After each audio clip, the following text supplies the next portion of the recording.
what was the last item you purchased online? Ano yung last na binili mo na item online? I think yung inhaler para yung sa ano, yung parang tiger balm para sa sipon. Saka nilalagnat kasi ako previous week and then right now I still have a clogged nose.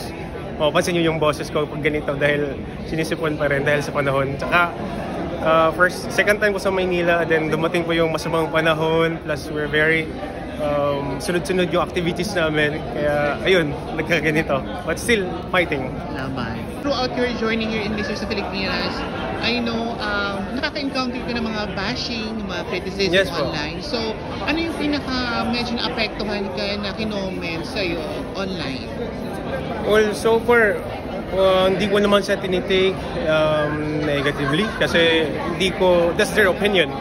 At meron silang karapatan na magsabi kung anong nasa isip nila. For me, I just ignore those negativity kasi it will not contribute kung anong meron ako right now. And I know better myself.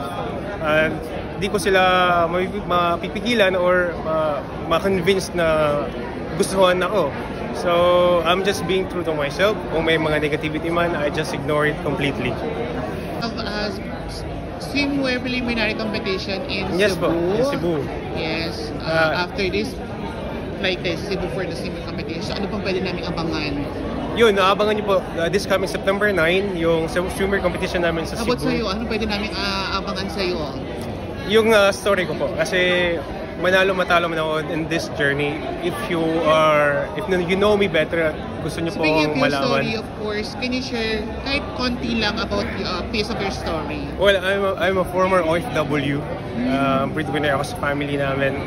I was able to work for 10 years sa Dubai and decided to go back home just recently, 2021. And then, nandito ako sa Mr. sa Pilipinas. Luckily, I won the competition in local competition in Bohol. I'm very passionate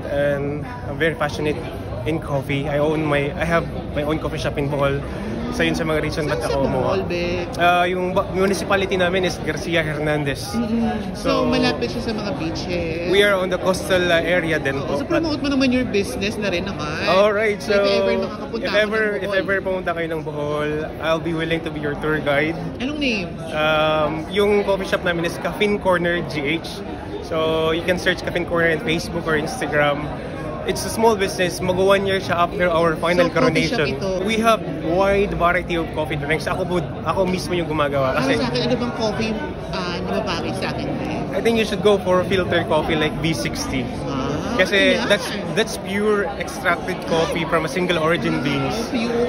And pure, natural, and then walang added flavor, but it will give you the best experience every sip. Na kapag na-enjoy mo siya, it will bring you to the coffee world. Ay, perfect yan.